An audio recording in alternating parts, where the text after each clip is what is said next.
सही है।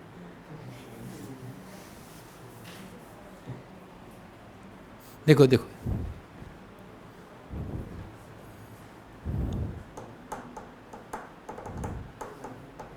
See here. अरे बच्चे इधर देखो, इधर इधर। अच्छा ये बताओ, जैसे लेंथ को मैंने डबल किया था तो एरिया हाफ हो गया था, अगर लेंथ को मैं ट्रिपल करता तो एरिया 1/3 हो जाता। तब यहाँ 9 आ रहा था। अरे एक तो 3 ऊपर लेंथ वाला ट्रिपल और a/3 वाला 3। इसका मतलब एक इंपॉर्टेंट पॉइंट हमने पता कर लिया पहले ही। इसको करने के पहले एक इंपॉर्टेंट पॉइंट लिख लो। If length of a wire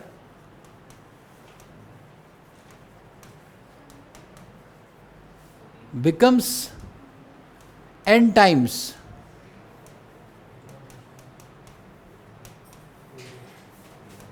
by stretching, अगर किसी वायर को खींच करके n टाइम्स बड़ा कर दिया जाए, जोड़ कर नहीं, अरे बड़ा करने का तो और भी तरीका, एक तार और दूसरा तार जोड़ दो, जोड़ खींच करके, stretching, then resistance becomes n² times. अरे 2 गुना, जब 2 गुना लेंथ किया तो 4 हो गया, जब 3 गुना किया तो 9 हो गया, 4 गुना करते, अगर 4L करते तो 16 हो जाता।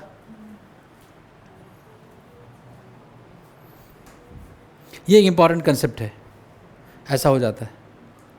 अब अगर ये पता है, अब बताओ ये क्वेश्चन, अभी कितना लेंथ मैंने कितना टाइम्स बढ़ाया है, टाइम्स कितने टाइम्स बढ़ाया बेटा? when something is increased by 20%, by what factor it is increased?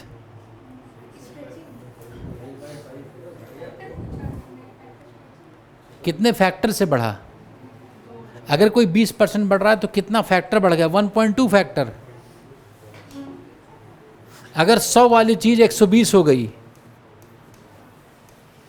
तो 120 100 का कितने टाइम्स है? तो 20% बढ़ने का मतलब 1.2 टाइम्स होना, सेम। ये समझे बात मेरी? 20% इंक्रीज मीन्स 1.2 टाइम्स, ठीक? 20% मीन्स क्या? 1.2 times. 10% means 1.1 times. 30%, 100% means 2 times, और 10% 1.1, 20% 1.2, 80% 1.8, 90% 1.9, 100% डबल हो जाना। 146%,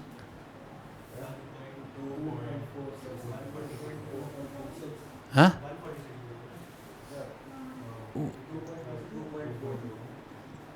146% बढ़ना,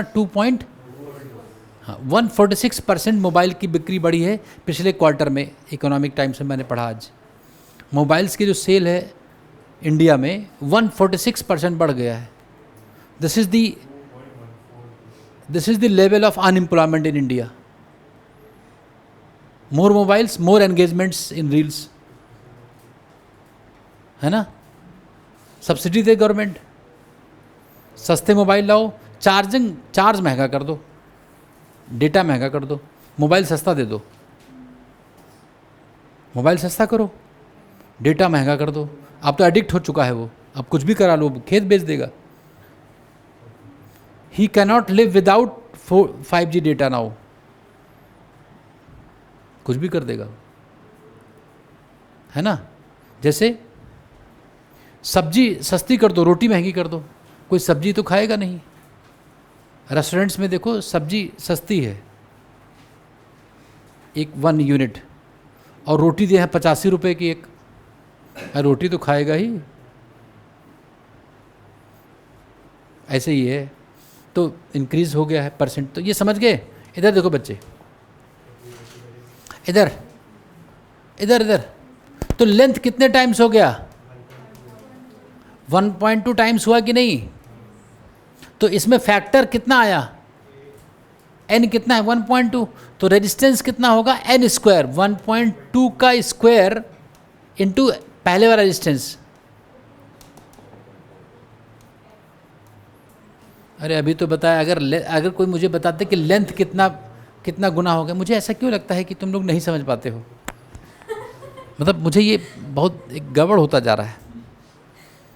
तो मैं बार बार बताता रहता हूँ वही चीज़। अगर तुम लोग समझ जाओ तो उसका एक्सप्रेशन आना चाहिए। तो 1.2 का स्क्वायर है 1.44 इंटू, आंसर इज, अर्श नहीं किया था लेकिन ऐसा नहीं किया होगा। हाँ वो तो मुझे पता है, ए बाई कर लॉन्गर मेथड से किया होगा, ये तुरंत हो गया। देखो ठीक है, वो भी है, अप्रिशिएबल है, but learn new things.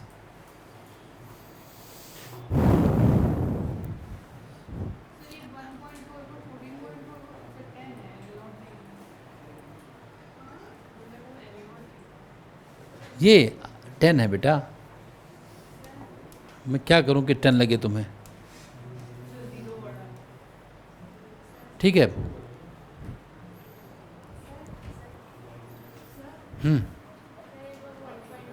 1 point समझो। देखो इधर बच्चे, अरे बात नहीं, 20% मतलब क्या होता है, 100 रुपये थे और 120 रुपये हो गए। अरे सिंपल, 100 का 120 हो जाने को कहते हैं 20% बढ़ गया। तो 120 100 का कितने टाइम्स है, एन निकालो। 120/100 हुआ कि नहीं, कितना आ गया। और अगर लेंथ n टाइम्स बढ़ा हो तो रेजिस्टेंस n स्क्वायर टाइम्स बढ़ जाता है। तो 1.2 का स्क्वायर कर दिया, आ गया। अभी जान पाए।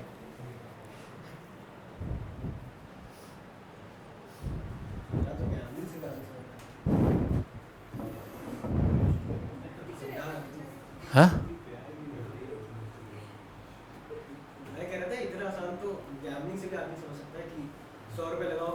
हाँ हाँ, तो 20%।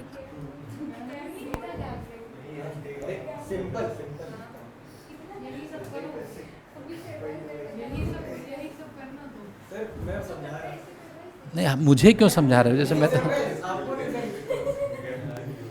तो इनको तो तुम बाहर वैसे भी समझा सकते हो। देखो, हाँ इधर देखो बच्चे, समझो इधर बच्चे। अब ये बात समझ में आ गई, आगे देखो, क्वेश्चन करके दिखाना है। एक वायर है बच्चों,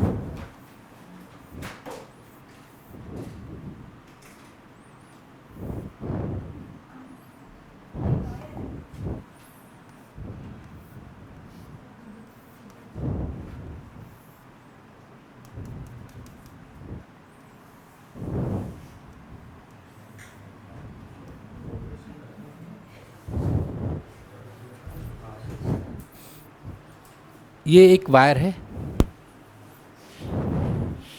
अरे ब्रिक शेप वायर। अक्सर तो ये होता है ना सिलिंड्रिकल, लेकिन क्वेश्चन के लिए तो ऐसे बना सकते हैं जिसमें ऐसे हो, rectangular wires.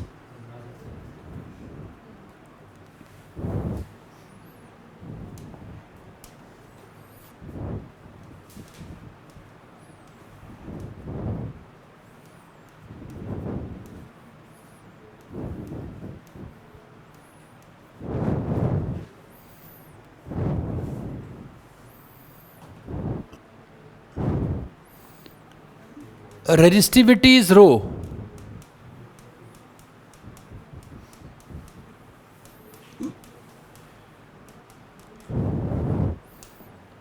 What is the resistance, Astik, of this wire? इसका रेजिस्टेंस बताओ। मैं एरिया वगैरह तो बताना है ना, ये तो दिया नहीं है।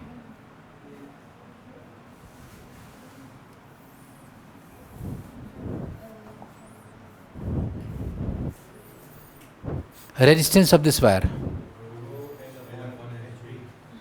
रो एल बाई बी एच। ठीक है, इधर इधर बच्चे, यही गड़बड़ है। फिर सोचो, फिर सोचो, what is length of this wire? अच्छा, लेंथ ही तुम लोग नहीं जानते हो क्या होता है।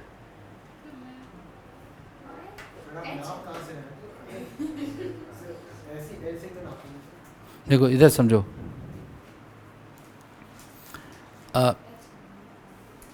अभी तुम्हें ये नहीं पता, जैसे अगर मैं ऐसे जा रहा हूँ, लेंथ मतलब जितना मैं डिस्टेंस ट्रैवल करूँगा। जैसे मान लो ये दिख रहा है ये प्लेटफॉर्म, तो अगर मैं ऐसे गया तो मेरे लिए ये लेंथ है ना।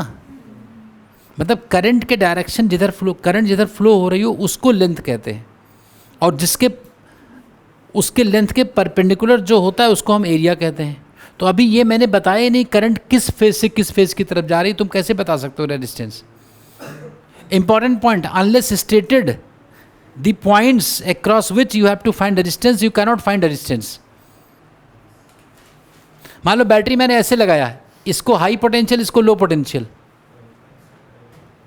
देखो मान लो बैटरी मैंने ऐसे कनेक्ट कर दिया, यहां से इसको टच करा इस फेस को। अरे मेरी बात समझे कि नहीं?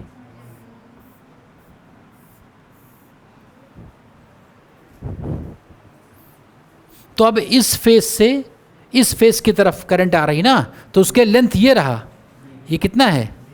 B। अगर यहां से यहां बैटरी होती, तुम लोगों ने जो बताया था आंसर, उसमें ये अपने आप मान लिया था कि मैं इस पॉइंट और इस पॉइंट के बीच में पूछ रहा हूं, इन दोनों पॉइंट्स के बीच में, ठीक है। लेकिन अगर मैं इस पॉइंट और इस पॉइंट के बीच पूछता और कुछ होगा। तो पॉइंट्स मेंशन करते हैं पहले, है ना। तो मान लो ये A है, A नहीं लिखता हूं, M और N। तो RMN तुम लोगों ने सही बताया था। M से N अगर करंट जा रही है तो कितना लेंथ ट्रैवल कर रही करंट? L। और L की क्रॉस सेक्शन एरिया क्या होगा? अब सही है, नहीं समझे बात? अब मान लो इस फेस को मैं P कह रहा हूं, इधर Q कह रहा हूं। सो आर पी क्यू क्या होगा? रो what length the current travels? B by ये वाला क्रॉस सेक्शन जो बच जाए, B से जो बचा। और अगर टॉप फेस और बॉटम फेस के बीच में, तो कर लोगे अगर ऊपर।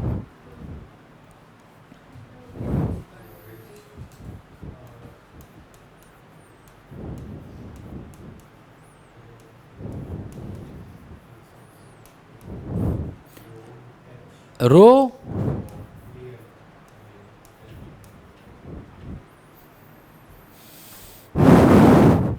क्या बात जान पाए? बहुत सारे बच्चे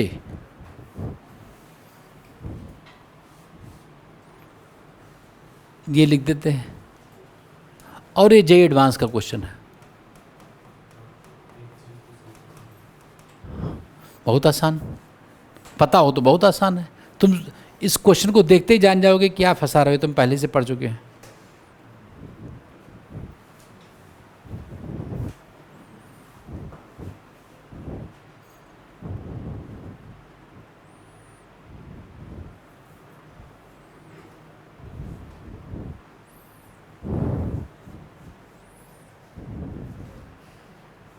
हो गया? ये लिखना था बस, लिखा है।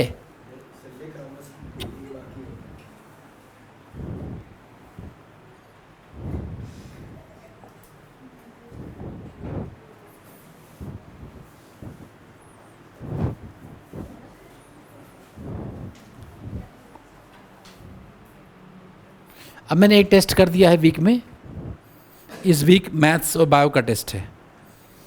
एक वीक एक टेस्ट, वो भी वीक डेज में, संडे को आने की ज़रूरत नहीं है। आफ्टर जो फिजिक्स केमिस्ट्री वाला टर्न होता है उसी की कंटिन्यूएशन में 40 मिनट्स और।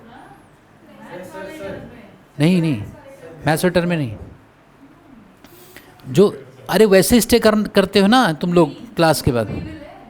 नहीं तो एक दिन ऐसा नहीं है फ्री विल, नहीं उसी में जैसे 7:10 7:05 पे ख़त्म हुआ तो 7:20 to 8, हाँ फ्राइडे को ही होगा, हाँ बिल्कुल सही। फ्राइडे को एक्चुअली मैं तुम लोगों का टेस्ट मैं ही करा, प्रॉब्लम समझो क्या है, तुम्हारा टेस्ट मैं ही करा सकता हूँ, और कुछ सबने कहा हम करा ही नहीं सकते तुम लोगों का 11th-12th का टेस्ट। हाँ तो मैं इसी दिन हूँ अवेलेबल, ये दिक्कत है, बाकी तुम लोग सबको इधर उधर कर दोगे।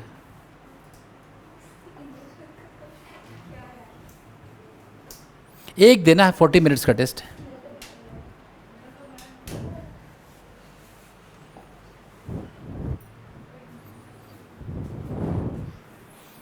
ठीक है, ये रेजिस्टेंस ऐसे आ जाएगा कुछ, मुझे लगता है रेजिस्टेंस में तुम्हारे लेवल में बहुत सारे क्वेश्चन से नहीं बनने चाहिए बहुत ज़्यादा।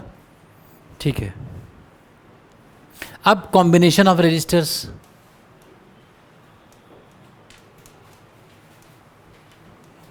नहीं उसके पहले, इसके पहले पढ़ना होगा बैटरी या सेल। हाँ J=σE, अच्छा वो उसमें पहले ही बता दिया है मैंने, एक दिन बता दिया था J=σE, बताया था। देखो यही तो लिखा है, अरे I/A vector form of Ohm's law क्या है, देखो I/A J हो गया, यहाँ देखो बच्चे I/A क्या हो गया J, और ये क्या है सिग्मा, ये सिग्मा है कि नहीं, ये है सिग्मा, ये इसी को सिग्मा कहा था कि नहीं, इसी को क्या कहा गया था, कहीं कहीं देखो, देखो और ये E लिखा है ना, यहाँ से देखो ये सिग्मा है, और A को उधर भेज दो तो क्या हो जाएगा J, और ये सिग्मा है कि नहीं, और इलेक्ट्रिक फील्ड, बस यहाँ शुरू करो यहाँ ख़त्म होगा, अरे यहाँ शुरू कर दो, एज वी नो, ज़्यादा लंबा है तो इसको भी ड्राइव कर दो, हालांकि उसको कोई सेंस नहीं है, लेकिन जो उसी में खुश है तो उसको लंबा करते जाओ, तुम इसको ड्राइव करना शुरू कर दो, ओम के बारे में बताने लगो अचानक से। हाँ बहुत अच्छे आदमी थे।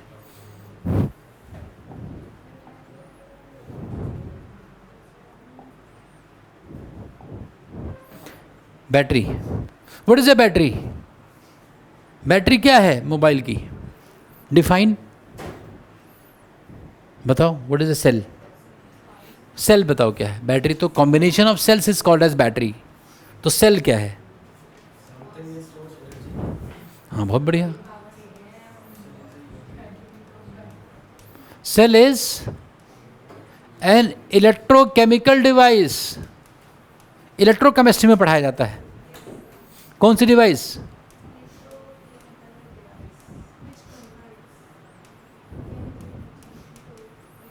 हाँ बिल्कुल, which converts chemical energy into electrical energy by redox reactions, by some chemical reactions. Cell is an electrochemical device which provides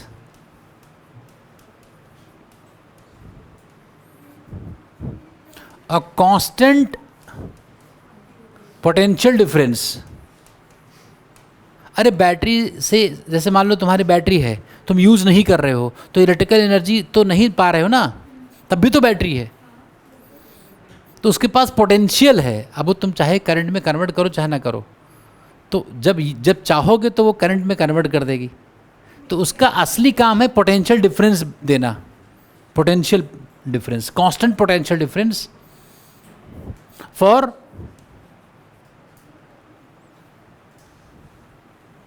N appreciable time interval.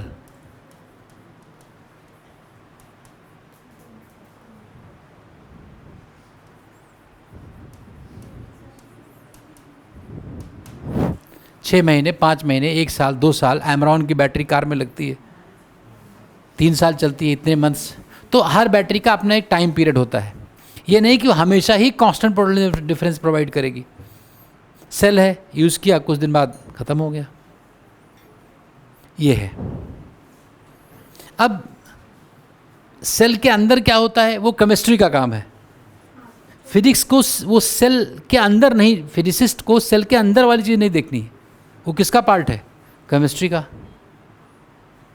कि उसको खोला और सोल्यूशन देखा कौन सा है, रिडक्शन हो रहा है, ऑक्सीडेशन हो रहा है, तो प्लेट्स होते हैं, उसमें तुम्हें मिलेगा ऐसा, तुम्हें सिर्फ एक सेल मिलेगा ऐसा, सेल का ये सिंबल है।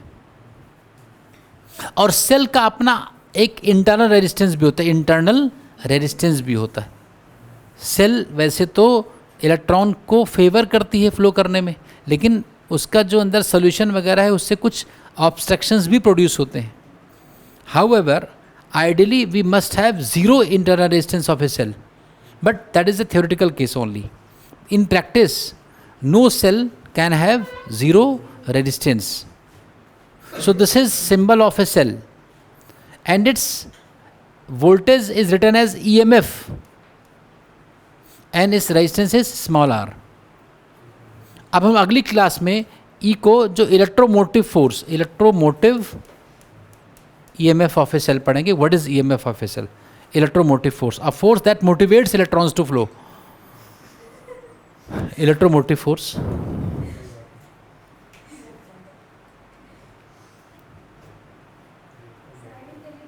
But this is a misnomer.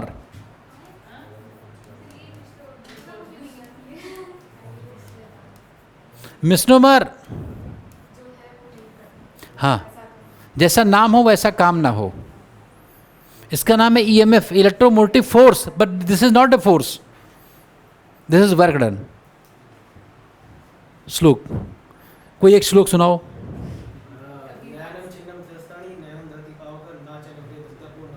So is not a case of misnomer. बहुत बड़ा है। इसको पहले किसी ने कहा होगा कि जब श्लोक नाम है तो कम से कम एक श्लोक याद कर लो। हाँ, अब ये अगर नहीं सुना पाता तो हम क्या कहते, मिसनोमर। लेकिन वो मुझे इसने वो कर दिया, डॉज। ठीक है बच्चों, ओके।